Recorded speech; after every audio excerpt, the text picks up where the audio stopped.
राम जन्म स्थान के साथ हमारी जय पराजय जुड़ी हुई है। जो मंदिर के पहले विरोधी थे वो भी अब कहने लगे हैं कि अयोध्या में मंदिर तो बनना चाहिए। बाबर वहां आते हैं, उसके कोई सूबेदार उस मंदिर को गिरा करके मस्जिद बनाते हैं। तो ये मंदिर मस्जिद का झगड़ा नहीं, ये भारत के विजय पराजय का झगड़ा है। मैं लाल कृष्ण आडवाणी स्कूल में था या कॉलेज में था कि भारत स्वतंत्र कब होगा, और 47 में भारत स्वतंत्र हुआ। तो 47 में एक ऐतिहासिक क्षण आया।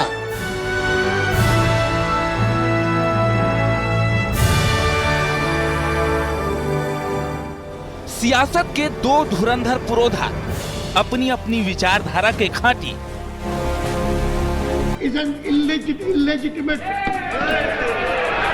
और दूसरी तरफ सोशलिस्ट कर्पूरी ठाकुर। लेकिन एक बात कॉमन है, वो दोनों नेताओं को एक ही साल में भारत रत्न मिलना। कर्पूरी ठाकुर और लाल कृष्ण आडवाणी दोनों अलग अलग विचारधाराओं के प्रतीक हैं। मोदी सरकार ने कर्पूरी ठाकुर को भारत रत्न देने का फैसला किया, तो इस लिहाज से ये काबिले तारीफ है कि विपरीत या स्पर्धी विचारधारा को उन्होंने सम्मान देने की कोशिश की।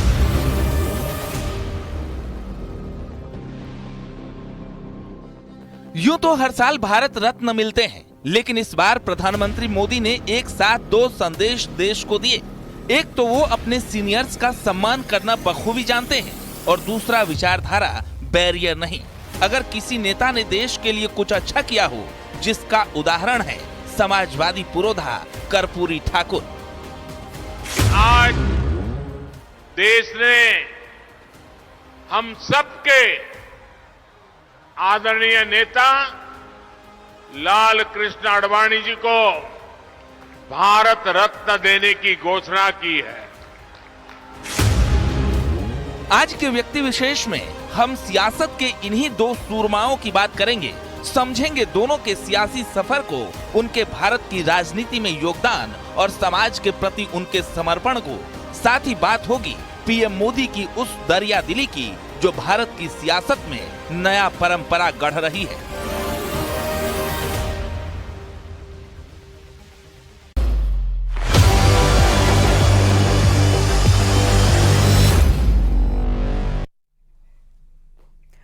सियासत में समझदारी भरे फैसले ही किसी को महान बनाते हैं। यूं तो भारत रत्न पाने वाले लाल कृष्ण आडवाणी और जननायक कर्पूरी ठाकुर को सर्वोच्च सम्मान मिला, लेकिन महफिल लूट ले गए प्रधानमंत्री मोदी, क्योंकि जो विरोधी विचारधारा को भी परस्पर सम्मान दे, अपने बुजुर्ग नेताओं का मान रखे, उसे कहते हैं नरेंद्र मोदी। नमस्कार, मैं हूं आपके साथ मेनका चौधरी और आप देख रहे हैं हमारा खास शो व्यक्ति विशेष, जिसमें सबसे पहले बात होगी भारत रत्न पाने वाले स्टेटमैन लाल कृष्ण आडवाणी की।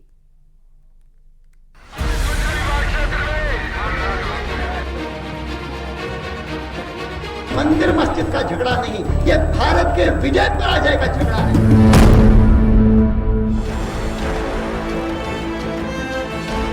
संघर्ष, सियासत, हिंदुत्व के बड़े पैरोकार। भारतीय सियासत में पहले हार्ड लाइनर, राम के अटूट भक्त। राम जन्म स्थान के साथ हमारी जय पराजय जुड़ी हुई है। सियासत में भी विरासत बचाने की बात करने वाले लाल कृष्ण आडवाणी। अंधेरा छटेगा, सूरज निकलेगा, कमल खिलेगा। Their case, it is not just religiosity. They may not be normally very religious, but in their case, it is a strong sense of revulsion against the pseudo-secularism practiced by most political parties, and they say that here is a party at least which does not shy away from saying that yes, if I am a Hindu, I am proud of being a Hindu. सबसे लंबे वक्त तक BJP के अध्यक्ष रहे। बतौर सांसद 3 दशक लंबी पारी। मैं लाल कृष्ण आडवाणी ईश्वर की शपथ लेता हूं देश के पूर्व गृह मंत्री और पूर्व उप प्रधानमंत्री, यानी हिंदुस्तान की सियासत का एक ऐसा मंझा हुआ खिलाड़ी जिसने बीजेपी को महज 37 साल में शून्य से शिखर तक पहुंचाकर दम लिया। लाल कृष्ण आडवाणी जो भाजपा के शिखर पुरुष है और लौह पुरुष है, अगर कहा जाए कि वो भाजपा के पर्याय रहे हैं, ये उनकी ही देन थी, उनका ही प्रयास था कि भाजपा का जो शून्य से शिखर तक ले गई। बेहद बुद्धिजीवी, काबिल और मजबूत नेता, जिनके अंदर मजबूत और संपन्न भारत का विचार जड़ तक समाहित हो, जिसने किसी भी परिस्थिति में राष्ट्रवाद से समझौता न किया हो। सियासत की ऐसी शख्सियत हैं लाल कृष्ण आडवाणी। 1980 में भारतीय सियासत में बीजेपी नाम के जिस दल का वृक्षारोपण हुआ, अटल आडवाणी की जोड़ी ने उस पर पहला फल दिया। 1984 में जब 2 सीटें बीजेपी के खाते में आई और महज 4 साल में आडवाणी ने बीजेपी को 86 सांसदों वाली पार्टी बना दिया। 1979 में पालमपुर में कॉन्फ्रेंस हुई थी, उसमें राम मंदिर वाला इश्यू को उठाया गया कि अयोध्या में राम मंदिर बनना चाहिए, और इसका जो फायदा हुआ बीजेपी को कि 89 में जो इलेक्शन हुए थे उसमें बीजेपी की जो संख्या थी 2 से बढ़कर 89 हो गई। भारतीय सियासत का ये पुरोधा अपने रिटायरमेंट के बाद एक बार फिर चर्चा में हो तो इसकी भी एक वजह है। देश ने हम सबके आदरणीय नेता लाल कृष्ण आडवाणी जी को भारत रत्न देने की घोषणा की है। पीएम मोदी ने ट्वीट कर भी उन्हें भारत रत्न मिलने की बधाई दी और शब्दों से आडवाणी के प्रति अपने प्रेम और सम्मान को जाहिर किया। राम के नाम पर देश को एकजुट करने वाला सियासत का ये पुरोधा अब भारत रत्न है। अजात शत्रु अटल जी के बाद ये सम्मान पाने वाला दूसरा नाम बन गए हैं LK आडवाणी।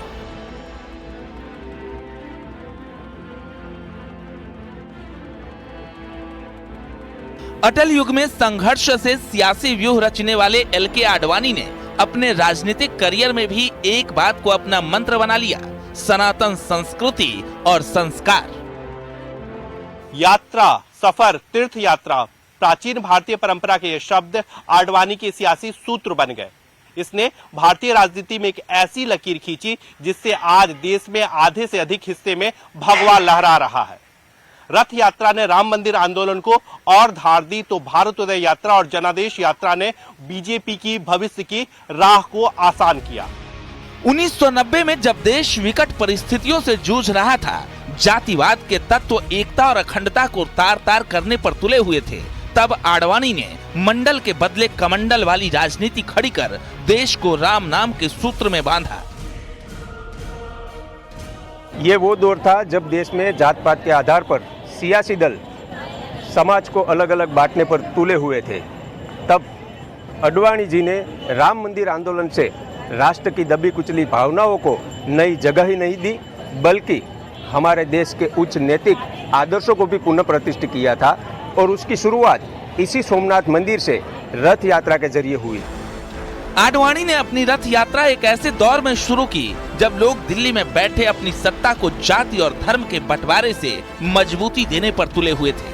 तब बीजेपी का यही पुरोधा रथ यात्रा के जरिए सनातन संदेश जन जन तक लेकर गया। ये एक ऐसी यात्रा थी जो भारत के चमकदार समुद्र तट से शुरू होकर हिमालय की ऊंचाइयों तक गई।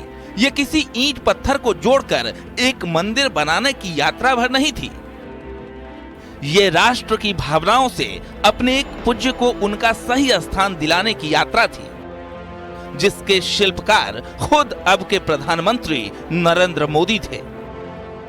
उन्होंने हिंदुओं को जगाया कि आपका राम मंदिर है और कैसे इसको बाबरी मस्जिद में तब्दील किया गया है। बीजेपी के साथ आरएसएस और विश्व हिंदू परिषद, इन सभी संगठनों ने अपनी पूरी ताकत लगाई और हिंदुओं को जागरण का काम किया। भारत की जन भावना को उठाने और विवादित ढांचे के विध्वंस के बाद उन्हें सीबीआई ने आरोपी बनाया, लेकिन उनके हौसले कभी डिग नहीं पाए।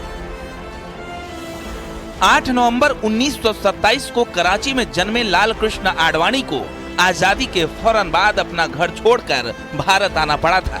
बंटवारे का दर्द वो बचपन में ही झेल चुके थे, लिहाजा बचपन से ही आरएसएस से जुड़कर समाज सेवा और राष्ट्रवाद को जीवन समर्पित करने का फैसला किया। आगे हम उनके इसी सामाजिक और सियासी संघर्ष की कहानी को जानेंगे, जिसमें बीजेपी की स्थापना से लेकर आडवाणी के उप प्रधानमंत्री बनने तक की कहानी है। Bureau report.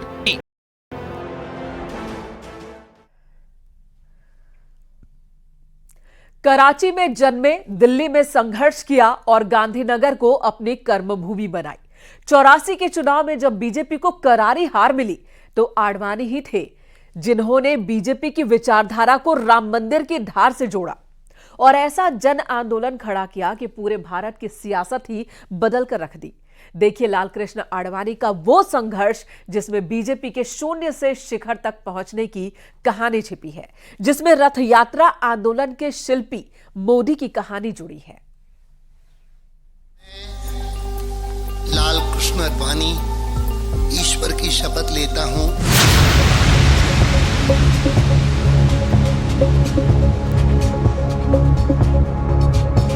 12 सितंबर 1947।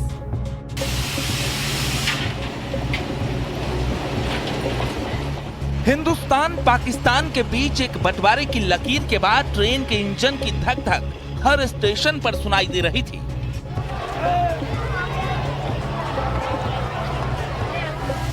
तड़पड़ करती रेल की पटरियां और पटरी के ऊपर दौड़ती ट्रेन जो खचाखच विस्थापितों से भरी थी। ऐसा ही एक विस्थापन झेलते हुए एलके आडवाणी किशोरावस्था में ही पाकिस्तान के कराची से हिंदुस्तान पहुंचते हैं और उनके संघर्ष की शुरुआत भी यहीं से होती है।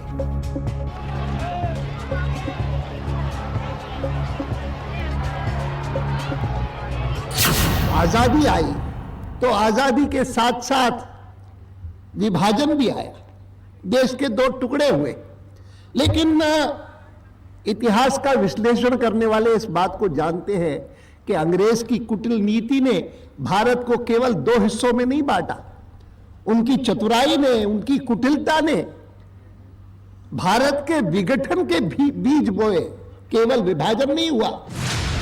बंटवारे की जिस वजह ने आडवाणी से उनके बचपन की गलियां छीनी, भारत आते ही उन्होंने उसी विचारधारा के खिलाफ शंखनाद कर दिया। सिंध के आडवाणी में भारत आने के बाद परिवर्तन आया और वो आरएसएस के प्रचारक बन गए। सिंध से आए प्रचारकों और वरिष्ठ नेताओं को इसी जोधपुर में इकट्ठा होने के लिए कहा गया ताकि आने वाले दिनों की योजना का निर्माण हो सके।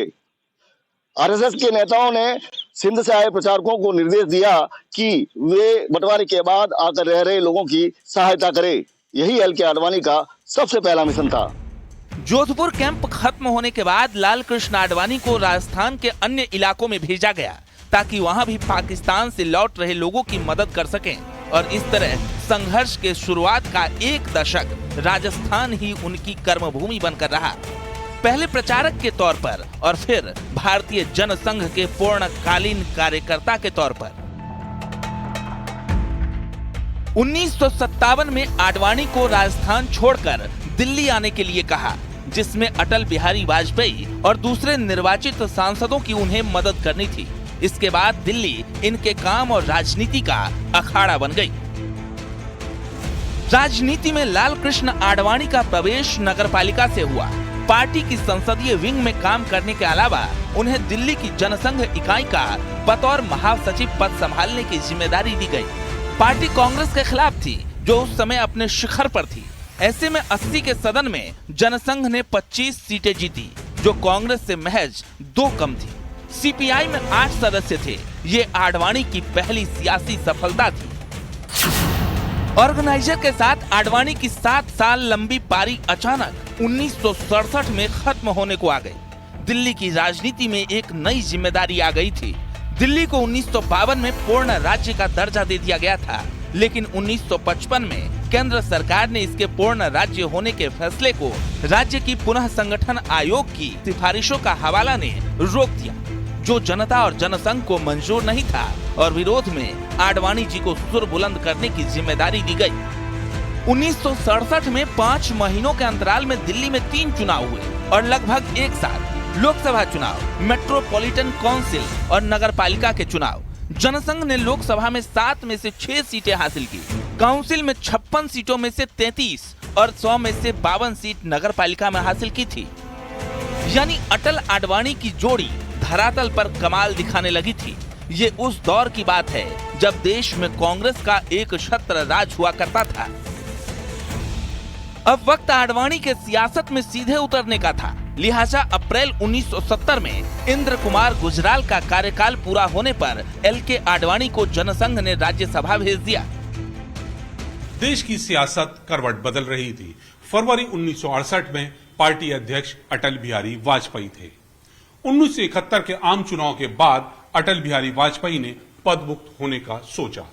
लिहाजा दिसंबर 1972 में जनसंघ के अध्यक्ष लालकृष्ण आडवाणी बन गए। इसी जगह जनसंघ का दफ्तर हुआ करता था। ये अजमेरी गेट पर अब भारतीय मजदूर संघ का दफ्तर है। मोरारजी देसाई 24 मार्च 1976 को भारत के 5वें प्रधानमंत्री बने। 2 दिन बाद कैबिनेट का शपथ ग्रहण था। आडवाणी जी जनसंघ में उन 3 लोगों में एक थे जो नई सरकार में शामिल हुए थे। जनसंघ अब खत्म हो चुकी थी और बीजेपी के नाम से नए दल की नींव पड़ चुकी थी।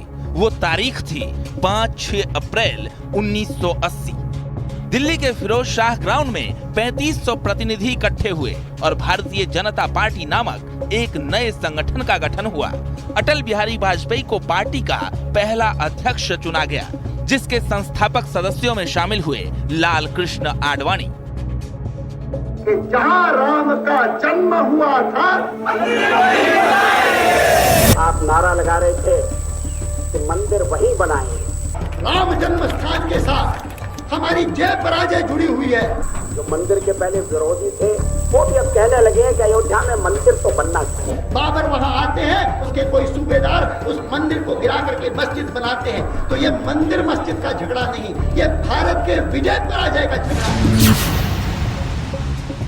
1980 की शुरुआत में वीएचपी ने अयोध्या में राम जन्मभूमि के स्थान पर मंदिर निर्माण के लिए आंदोलन की शुरुआत करने लगी। आडवाणी के नेतृत्व में बीजेपी राम मंदिर आंदोलन का चेहरा बन गई, जिसका स्वर्ण सभी ने 22 जनवरी को देखा। कोई है वही जो राम रचेगा था, होकर तर्क बढ़ावे साखा। राम सिया राम जय जय राम। आज हमारे राम आ गए।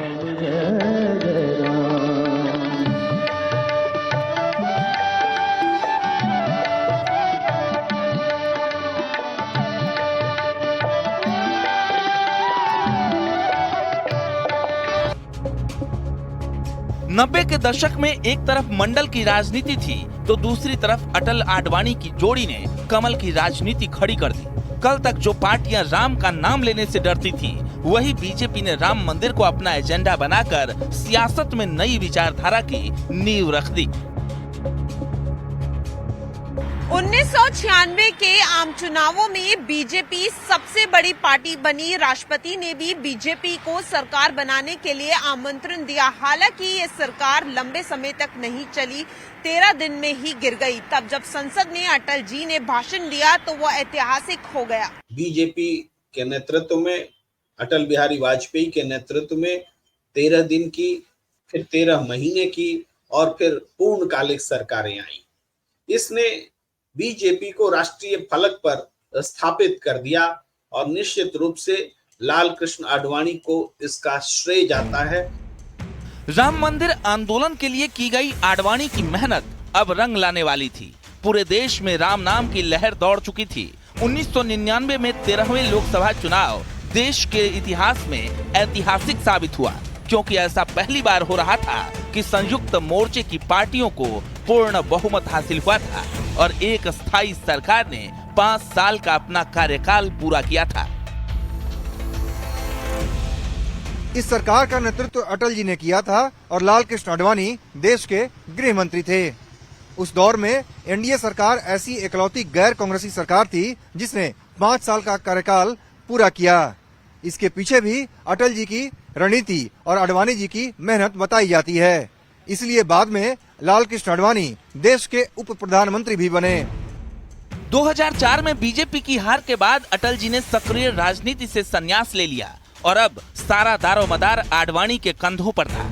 वो 2004 और 2009 में लोकसभा में नेता प्रतिपक्ष रहते हुए काला धन और करप्शन जैसे मुद्दों को जमकर उठाया, जिसने भविष्य में बीजेपी के विजय की नींव तैयार की। बीजेपी के 25 वर्ष पूरे होने पर 2005 दिसंबर में आडवाणी ने पार्टी अध्यक्ष के पद से इस्तीफा दे दिया। उनकी जगह संभाली राजनाथ सिंह ने। 10 दिसंबर 2007 को बीजेपी पार्लियामेंट्री बोर्ड ने औपचारिक तौर पर ऐलान किया कि 2009 के आम चुनाव के लिए लालकृष्ण आडवाणी ही प्रधानमंत्री पद के उम्मीदवार होंगे। हालांकि नतीजे खिलाफ गए और आडवाणी ने 15वीं लोकसभा के लिए सुषमा स्वराज को नेता प्रतिपक्ष बनाया। 2009 से 2014 के बीच हिंदुस्तान की सियासत तेजी से करवट बदलने लगी। एक तरफ करप्शन से घिरी कांग्रेस थी तो दूसरी तरफ चिंगारी की तरह फैलता अन्ना आंदोलन। आडवाणी तब भी सड़क पर संघर्ष कर रहे थे, लेकिन उन्हें पता था कि अब वक्त किसी नए नेता को बागडोर सौंपने की है। फिर 2013 में वो घड़ी सामने आई जब खुद आडवाणी ने नरेंद्र मोदी को बीजेपी का पीएम कैंडिडेट घोषित कर ऐतिहासिक फैसला लिया। और मुझे लगता है कि आज मेरे लिए भी गर्व की बात है, गुजरात के लिए तो गर्व की बात है ही इस पार्टी ने कि नरेंद्र भाई मोदी को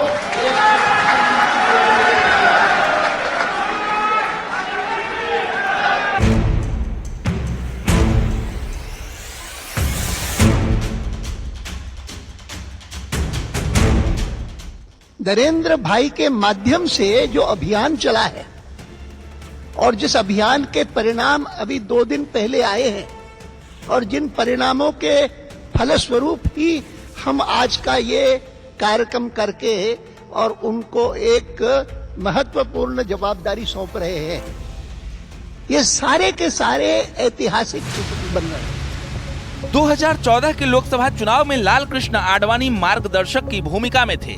जब नतीजे आए तो 37 साल पुरानी अटल आडवाणी की बनाई पार्टी ने इतिहास रच दिया था। पहली बार बीजेपी पूर्ण बहुमत में थी। जीत के नायक थे नरेंद्र मोदी, लेकिन महाविजय के बाद भी मोदी की महानता देखिए। उन्होंने अपने सीनियर लीडर आडवाणी को तब भी नहीं भुलाया। 96 साल के लाल कृष्ण आडवाणी अब भारत रत्न से नवाजे जा चुके हैं। ये तो वो सम्मान है जो दुनियावी है। प्रधानमंत्री नरेंद्र मोदी उनका कितना सम्मान करते हैं, इसकी तस्वीरें अक्सर देखने को मिलती रहती हैं।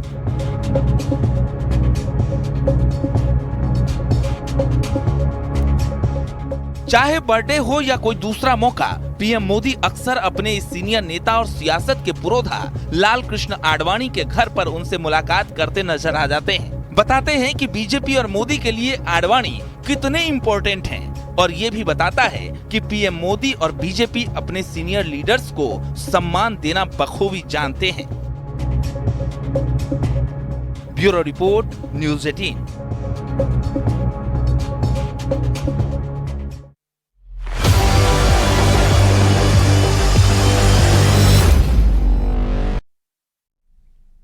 और अब बात जननायक कर्पूरी ठाकुर। डोरा चूरा जब्त किया गया है। कार्रवाई के दौरान तस्कर मौके से फरार हो गया।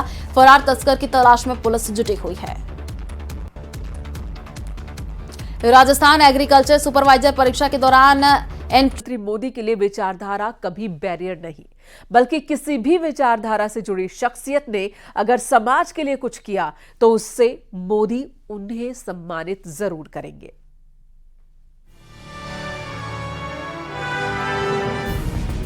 सामाजिक न्याय का पुरोधा, समाजवाद का वो वट वृक्ष जिसने बिहार के वंचित तबके को इंसाफ की छांव दी, छोटे किसानों को मालगुजारी से आजादी दी, ईमानदारी ऐसी कि जिंदगी भर बड़े पदों पर रहते हुए भी विरासत में नाम के सिवा कुछ न छोड़ गए। देश में तमाम सरकारें आई गई, केंद्र में सत्ता बदलती रही, लेकिन इस जननायक को सम्मानित करने का फैसला किसी ने नहीं किया। शायद वोट बैंक के लिए, शायद सियासी उपेक्षा के लिए, शायद कोई और कारण रहा हो, लेकिन प्रधानमंत्री मोदी ने कर्पूरी ठाकुर को मरणोपरांत सर्वोच्च नागरिक सम्मान देकर साबित कर दिया कि उनके लिए विचारधारा विरोध का मुद्दा नहीं। जननायक कर्पूरी ठाकुर जी को भारत रत्न देने का आज की युवा पीढ़ी के लिए कर्पूरी ठाकुर जी के बारे में जानना, उनके जीवन से सीखना बहुत जरूरी है। रिक्शे पर चलने वाला जननायक कैसे बन सकता है, इसका शोध सब्जेक्ट है कर्पूरी ठाकुर। सत्ता के शीर्ष पर रहते हुए भी कैसे ईमानदार रहा जा सकता है, इसका उदाहरण है कर्पूरी ठाकुर। कर्पूरी ठाकुर जी ने यह साहसिक फैसला लिया किसानों के हित में कि जो जमीन गैर लाभकारी होगी उस पर किसान मालगुजारी टैक्स नहीं देंगे। शायद किसानों के हित में पहला साहसिक फैसला बिहार के सियासत में लिया गया था। 24 जनवरी 1924 को बिहार के समस्तीपुर में जन्मे कर्पूरी ठाकुर नाई समाज से आते थे, जो अति पिछड़ा वर्ग में आती है। कर्पूरी ठाकुर बिहार में एक बार डिप्टी सीएम बने, 2 बार मुख्यमंत्री और कई बार विधायक और विपक्ष के नेता रहे हैं। 1952 में सोशलिस्ट पार्टी के टिकट पर ताजपुर सीट से पहला विधानसभा चुनाव जीता था। इसके बाद से वो कोई भी विधानसभा चुनाव हारे नहीं। कर्पूरी ठाकुर की सियासत की असली शुरुआत तो वैसे तो 1952 में ही हो गई थी, जब वो विधायक बने थे पहली बार, और 9 राज्यों में गैर कांग्रेसी सरकार बनी, उसमें से एक बिहार था।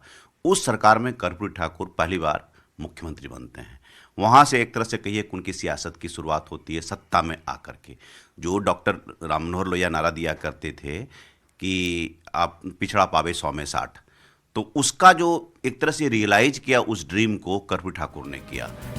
1977 में जब वो दूसरी बार मुख्यमंत्री बने, तब उन्होंने राज्य की सरकारी नौकरियों में पिछड़ों के लिए आरक्षण लागू कर दिया। कर्पूरी ठाकुर ने मुंगेरी लाल कमीशन की सिफारिश पर नौकरियों में पिछड़ों के लिए 27% आरक्षण की व्यवस्था लागू की, जो उस वक्त एक बहुत बड़ा सियासी फैसला था। बड़ा साहसिक फैसला था। मंडल से 1.5 दशक पहले इन्होंने ओबीसी के लिए यह फैसला लिया था, और मुंगेरी लाल कमीशन की जब रिपोर्ट आई तो उस रिपोर्ट को इन्होंने अमली जामा पहनाया। उन्होंने कहा कि भाई 128 जातियों को चिन्हित किया गया था, और 128 जातियों में इन्होंने कहा कि इसमें से बड़ी जातियां जो 93-94 जातियां हैं वो अति पिछड़ा से आता है। तो ओबीसी को इन्होंने 12% दिया, लेकिन 8% एक्सट्रीमली बैकवर्ड कास्ट, जिसको अति पिछड़ा कहा जाता है, उनको भी आरक्षण इन्होंने दिया। बिहार के इतने बड़े नेता और जननायक होने के बावजूद कर्पूरी ठाकुर सादगी की मिसाल थे। उनकी सादगी का एक किस्सा बड़ा मशहूर है। 1952 में कर्पूरी ठाकुर पहली बार विधायक बने थे। उन्हीं दिनों उनका ऑस्ट्रिया जाने वाले एक प्रतिनिधि मंडल में चयन हुआ था। उनके पास कोट नहीं था, तो एक दोस्त से कोट मांगा, वो भी फटा हुआ था। खैर, कर्पूरी ठाकुर वही कोट पहनकर चले गए, लेकिन जब युगोस्लाविया के शासक मार्शल टीटी ने देखा कि कर्पूरी जी का कोट फटा हुआ है, तो उन्हें नया कोट गिफ्ट किया। जरा सोचिए, इतने ईमानदार और सादगी पसंद नेता की क्या आज के दौर में कल्पना भी की जा सकती है? यही वजह है कि कर्पूरी ठाकुर को सर्वोच्च सम्मान से नवाजा गया। वो अलग बात है कि इससे पहले की सरकारों ने इस जननायक की ओर कभी ध्यान नहीं दिया। Bureau report, news 18।